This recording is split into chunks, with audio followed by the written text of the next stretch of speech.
بسم اللہ الرحمن الرحیم۔ ناظرین، آج 17 رمضان المبارک ہے۔ آج کے دن جو ہے جنگ بدر ہوئی، جس میں اللہ تبارک و تعالیٰ نے فرشتوں کے ذریعے سے لشکر اسلام کی مدد فرمائی اور مسلمان جو ہے وہ غالب رہے۔ تو اس جنگ کا پس منظر یہ ہے کہ جب مشرکین مکہ نے لا الہ الا اللہ محمد رسول اللہ کہنے کی وجہ سے مسلمانوں پر مکہ مکرمہ میں ظلم و ستم کیے اور وہ مجبوراً اپنے گھر بار کو چھوڑ کر مدینہ منورہ میں آ گئے، تو اب مسلمانوں کے دل بھی جو تھے وہ رنجور تھے، غم زدہ تھے، لیکن ابھی تک جو ہے اذن جہاد نہیں آیا تھا۔ تو اب اللہ تبارک و تعالیٰ کی طرف سے اذن جہاد جب مل گیا تو اس کے بعد جو ہے 13 رمضان المبارک کو حضور صلی اللہ علیہ وآلہ وسلم 313 اپنے اصحاب کے ساتھ جو ہے وہ مدینہ منورہ سے نکلتے ہیں، اور 313 جو اصحاب ہیں ان کے پاس 2 گھوڑے، 70 اونٹ، 6 زرہ اور 8 تلواریں ہوتی ہیں، اور ایک ایک اونٹ پر 3 اصحاب پیغمبر جو ہیں وہ سوار ہوتے ہیں۔ اور نکلنے کا یہ انداز تھا کہ 2 سیاہ پرچم تھے، اور مہاجرین کے جو سپہ سالار تھے وہ حضرت علیہ ابن ابی طالب علیہ السلام بنائے گئے تھے، اور انہیں جو ہے اسلام کا پرچم سونپا گیا تھا، اور انصار کی طرف سے حضرت سعد بن عبادہ رضی اللہ تعالیٰ عنہ جو ہے ان کو پرچم دیا گیا تھا۔ تو جب حضور صلی اللہ علیہ وآلہ وسلم مدینہ منورہ سے نکل رہے تھے تو ایک کم سن جو صحابی ہیں عمیر بن ابی وقاص رضی اللہ تعالیٰ عنہ، ان کی کم سنی کی وجہ سے حضور نے ان کو مدینہ واپس کرنا چاہا، تو وہ رونے لگے شوق شہادت سے۔ تو اللہ کے نبی صلی اللہ علیہ وآلہ وسلم نے ان کو بھی ساتھ لے لیا، اور 2 کم سن جو ہے نوجوان، مطلب ہے کہ تھوڑی عمر تھی ان کی، جن میں حضرت معوذ رضی اللہ تعالیٰ عنہ اور حضرت معاذ رضی اللہ تعالیٰ عنہ، تو وہ بھی ساتھ ہو لیے۔ اور اللہ تبارک و تعالیٰ نے جناب جبرائیل علیہ السلام کے ذریعے حضور صلی اللہ علیہ وآلہ وسلم کو خبر دی کہ جو مشرکین مکہ ہیں وہ تقریباً 950 کی تعداد میں جو ہے وہ آ چکے ہیں، اور جن کی سپہ سالاری جو ہے وہ ابو جہل عمر بن حشام کر رہا ہے، اور دوسری طرف جو ہے ابو سفیان 50 کے قریب افراد لے کر وہ شام سے اپنا قافلہ لے کر واپس آ رہا تھا۔ اس طرح سے کفار کی تعداد جو ہے وہ 1000 ہو چکی تھی، جن کے پاس جو ہے ہر قسم کا اسلحہ موجود تھا اور تمام نعمتوں کی فراوانی تھی۔ ادھر حضور صلی اللہ علیہ وآلہ وسلم نے حضرت علی ابن ابی طالب علیہ السلام کو آگے روانہ کیا، تو بدر کے مقام پر ایک کنواں تھا جہاں سے آپ نے ایک مشرک کو علی ابن ابی طالب علیہ السلام نے گرفتار کیا، تو اس نے بھی بتایا کہ تقریباً 950 کے قریب جو ہے ابو جہل افراد لے کر اس مقام پر پہنچ چکا ہے۔ اور یہاں پر یہ بھی آپ کو بتا دوں کہ اللہ کے نبی صلی اللہ علیہ وآلہ وسلم جیسے ہی بدر کے مقام پر پہنچے تو آپ نے بدر کے مقام میں نشان لگا دیے تھے، ایک روایت ہے، اور دوسری روایت ہے آپ نے بتا دیا تھا کہ آج جب جنگ بدر ہوگی تو یہاں پر کون کون سے کفار اور مشرکین جو ہیں وہ مارے جائیں گے۔ اور اللہ تبارک و تعالیٰ نے مسلمانوں پر نیند کی چادر بھی اوڑھ دی تھی، اللہ تبارک و تعالیٰ نے بارش برسا کر مسلمانوں کی مدد بھی کی تھی، اللہ تبارک و تعالیٰ نے فرشتوں کا نزول فرما کر بھی مسلمانوں کی مدد کی تھی۔ تو ہر طرح سے اللہ تبارک و تعالیٰ کی جو مدد ہے وہ مسلمانوں کی شامل حال تھی، اور بدر میں جو 5000 فرشتے مسلمانوں کی نصرت کے لیے اتارے گئے تھے وہ علی ابن ابی طالب علیہ السلام کی صورت میں اترے تھے۔ تو کفار جو ہے انہوں نے صف بندیاں کر لی تھی، اور دوسرے طرف جو ہے ایک اسلامی لشکر تھا جو جذبہ توحید سے اور نبی کریم صلی اللہ علیہ وآلہ وسلم کی عزت، آپ کی حرمت اور ختم نبوت پر پہرا دینے کے لیے جو ہے اپنی جانیں قربان کرنے کے لیے تیار تھا۔ تو صفیں بن گئیں، تو کفار کی طرف سے ایک نوفل نامی نوجوان جو ہے وہ کرائے کا قاتل تھا، پہلوان تھا، وہ نکلا۔ جیسے ہی وہ نکلا تو رسول خدا صلی اللہ علیہ وآلہ وسلم نے فرمایا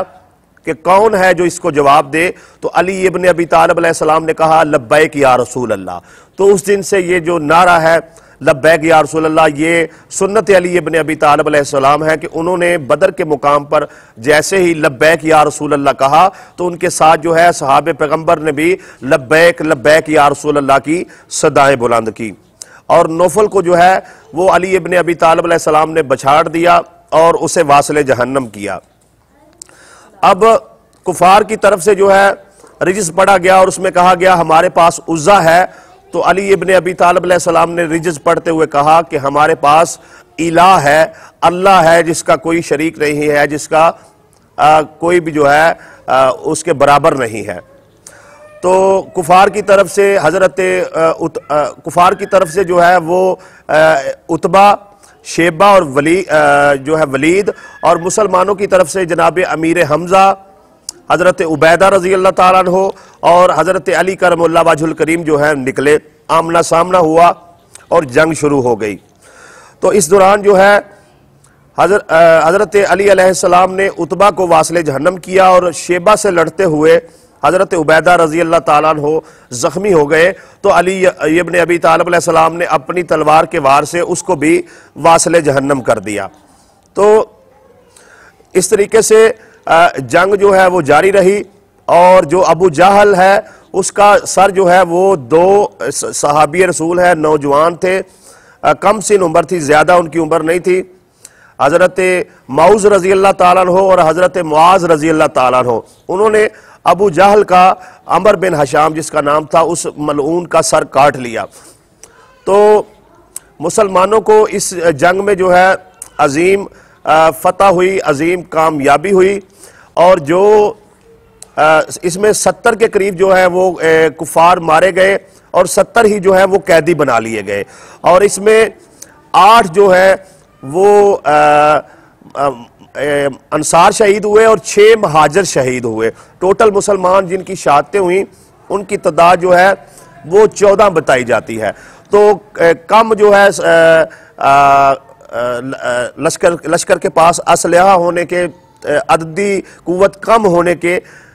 باوجود جو ہے اللہ کی مدد کے ساتھ اور حضور صلی اللہ علیہ وآلہ وسلم کی نصرت کے ساتھ جو ہے وہ مسلمانوں نے فتح پائی، اور اس جنگ میں جو ہے 70 کفار مارے گئے، جن میں سے تقریباً ایک روایت ہے 33، ایک روایت 35 اور ایک روایت 37 ہے، یعنی کم از کم جو آدھے کفار ہیں وہ تنو تنہا جو ہے وہ علی ابن ابی طالب علیہ السلام نے مارے۔ اس طریقے سے مین آف دی وار جو ہے وہ علی ابن ابی طالب علیہ السلام قرار پائے۔ اللہ تبارک و تعالیٰ نے جو ہے علی ابن ابی طالب علیہ السلام کے ذریعے سے جو ہے مسلمانوں کو فتح سے، نصرت سے، کامیابی سے جو ہے وہ ہمکنار فرمایا۔ اور جو کفار جو ہے اس جنگ میں قید ہو گئے تھے تو اللہ کے نبی صلی اللہ علیہ وآلہ وسلم نے ان کو جو ہے ان کا فدیہ یہ قرار دیا کہ وہ مسلمان بچوں کو تعلیم دیں گے، مسلمان بچوں کو پڑھائیں گے، اور حضور نے یہ بھی فرمایا کہ تعلیم حاصل کرنا جو ہے وہ مسلمان مرد عورت بچوں پر جو ہے ہر کسی پر فرض ہے۔ تو اس طریقے سے جو ہے بدر میں مسلمانوں کو کامیابی ہوئی۔ اس کی وجہ یہ تھی کہ ان کے سینوں میں جو ہے وہ ایمان تھا، ان کا جو بھی ان کے دل میں جو خوف و خطرہ تھا فقط اللہ کے لیے تھا، اور وہ جو کچھ کرتے تھے اللہ کی رضا کے لیے کرتا تھا۔ اسی لیے ان کی مدد اور نصرت کے لیے اللہ نے آسمان سے فرشتے اتار دیے تھے، اور تعداد اور اسلحے کے لحاظ سے کمزور ہونے کے باوجود جو ہے اللہ تبارک و تعالیٰ نے بدر میں مسلمانوں کو کامیابی سے ہمکنار فرمایا تھا۔ تو یہ ایک عظیم دن ہے، اور یہ دن جو ہے ہمیں یہ سبق دیتا ہے کہ ہمیشہ جو ہے اسلام کے لیے انسان کو تیار رہنا چاہیے، اسلام پر اپنی جان قربان کرنے کے لیے تیار رہنا چاہیے، اور جب بھی کفار جو ہے وہ آپ پر حملہ آور ہوں تو آپ کو ان کا منہ توڑ جواب دینا چاہیے۔ اور یہاں پر ایک جو مغالطہ ہے اسے بھی کلیئر کر دوں کہ اللہ کے نبی صلی اللہ علیہ وآلہ وسلم نے جتنی زندگی میں جنگیں لڑی ہیں کسی بھی جنگ میں پہل نہیں کی ہے، یعنی ایسا نہیں ہوا ہے کہ آپ نے خود بخود جو ہے حملہ کر دیا ہو۔ یہ جنگ کرنے کی وجہ بھی یہ تھی کہ آپ کو اس سے پہلے آپ کے گھروں سے نکالا گیا، آپ کو طواف کعبہ سے روکا گیا، آپ کے قتل کے پلان بنائے گئے، آپ کے صحاب کو اذیتیں دی گئیں، اور ان کو اپنے شہر مکہ مکرمہ سے در بدر ہونا پڑا تھا۔ تو در بدر ہونے کے بعد جو ہے یہ بدر ہوئی، تو اس میں اللہ تبارک و تعالیٰ نے مسلمانوں کو عظیم کامیابی سے نوازا۔ تو یہ جو ہے تھوڑا سا پیغام تھا جنگ بدر کے حوالے سے۔ تو اللہ تبارک و تعالیٰ مسلمانوں کو آج بھی آپس میں اتفاق، اتحاد اور استقامت نصیب فرمائے، اور کفار و مشرکین پر فتح نصیب فرمائے، آمین یا رب العالمین۔ میری ویڈیو اگر پسند آئی ہے تو چینل کو سبسکرائب کر دیں اور بیل آئیکن کے بٹن پہ کلک کر دیں۔